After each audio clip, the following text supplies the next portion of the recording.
ಶಿಕ್ಷಣ ನಮ್ಮ ಹಕ್ಕು, ಅದು ವ್ಯಾಪಾರವಲ್ಲ.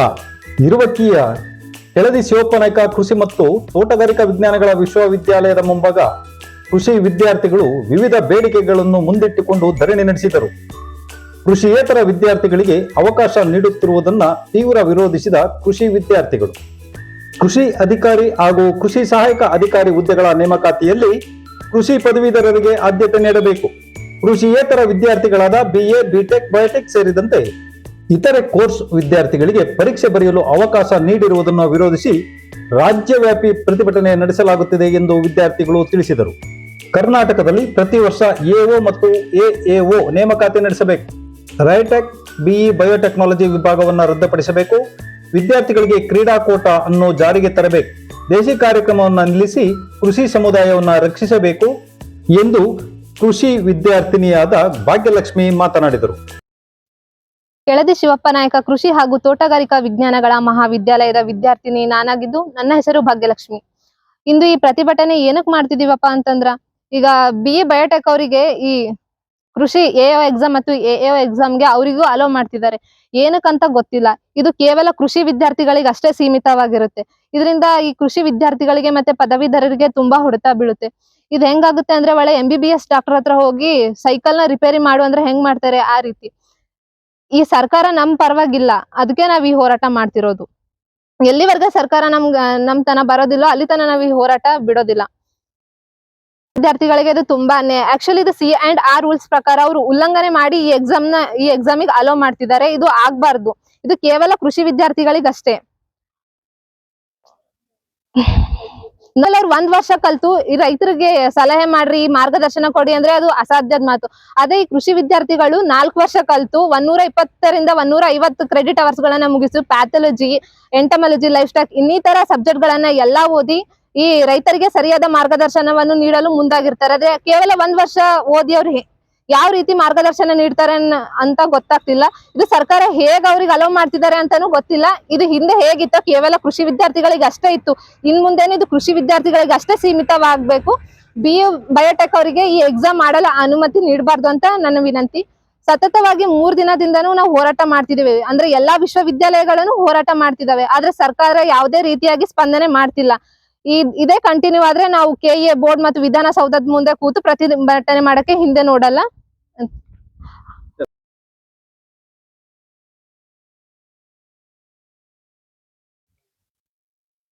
ಎಲ್ಲರಿಗೂ ನಮಸ್ಕಾರ. ಕೆಳದಿ ಶಿವಪ್ಪನಾಯ್ಕ ಕೃಷಿ ಹಾಗೂ ತೋಟಗಾರಿಕಾ ವಿಶ್ವವಿದ್ಯಾಲಯ ಇರುವಕ್ಕೆ ಈಗ ಏನ್ ಹೇಳ್ಬೇಕಂದ್ರೆ, ಈಗ ಸರ್ಕಾರ ಇದು ಮಾಡ್ತಾ ಇರೋದು ತಪ್ಪು. AO ಹಾಗೂ AO ಈ ತರ ಜಾಬ್ಗಳನ್ನ BTech ಹಾಗೂ ಇಂತ ಎಲ್ಲ ಬೇರೆ ಬೇರೆ ಕೋರ್ಸ್ ಇದ್ದವರಿಗೆ ಈ ತರ ಜಾಬ್ ಕೊಟ್ರೆ ಕೃಷಿ ವಿದ್ಯಾರ್ಥಿಗಳಿಗೆ ಎಲ್ಲ ತುಂಬಾ ಅನ್ಯಾಯ ಆಗ್ತದೆ.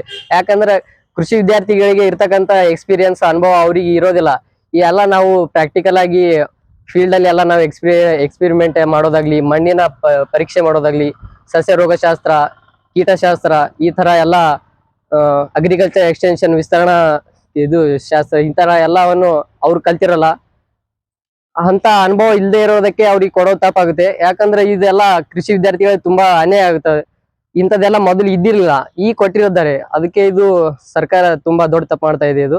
ಯಾಕಂದ್ರೆ ನಾವು ಮಾಡ್ತಾ ಇರೋದು 150 ಕ್ರೆಡಿಟ್ ಅವರ್ಸ್ ಎಲ್ಲ ಈ ತರ ಕಲ್ತು, ಆದ್ರೂ ಅವರೆಲ್ಲ ಇಷ್ಟೆಲ್ಲ ಕಲ್ತಿರಲ್ಲ. ಕಲ್ತಿರೋದ ಅಂತರೂ ಕೊಡ್ತಿದ್ದಾರೆ ಅವರಿಗೂ.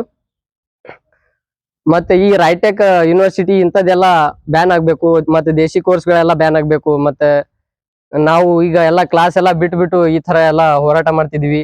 ಎಲ್ಲ ಯೂನಿವರ್ಸಿಟಿಗಳಿಂದ ಮಾಡ್ತಿದ್ದಾರೆ.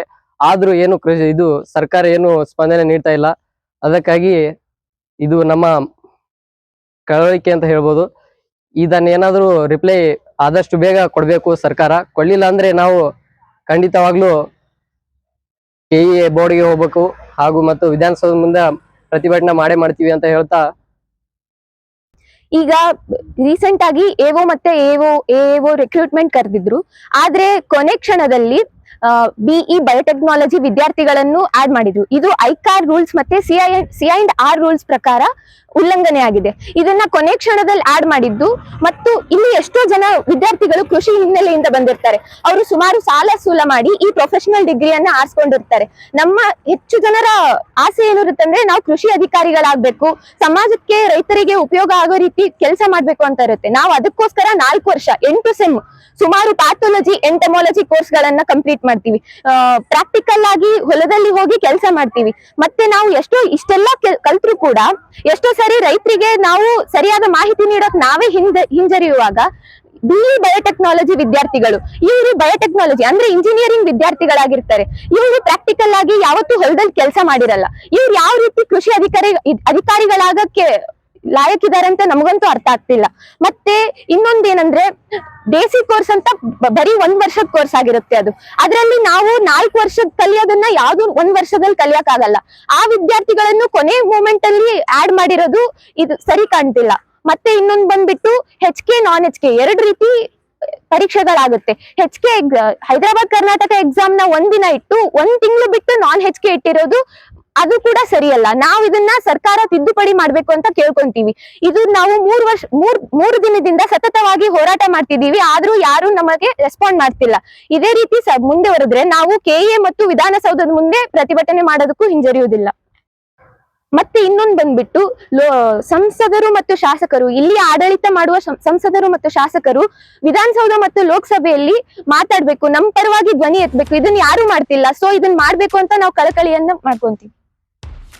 ಕಳೆದ 3 ದಿನಗಳಿಂದ ಇರುವಕ್ಕಿಯ ಕೃಷಿ ಮತ್ತು ತೋಟಗಾರಿಕಾ ವಿಜ್ಞಾನಗಳ ವಿಶ್ವವಿದ್ಯಾಲಯದ ಮುಂದೆ ಪ್ರತಿಭಟನೆ ನಡೆಸುತ್ತಿದ್ದ ಸ್ಥಳಕ್ಕೆ PSI ಪ್ರವೀಣ್ ಭೇಟಿ ನೀಡಿ ವಿದ್ಯಾರ್ಥಿಗಳ ಅಹವಾಲುಗಳನ್ನು ಸ್ವೀಕರಿಸಿದರು.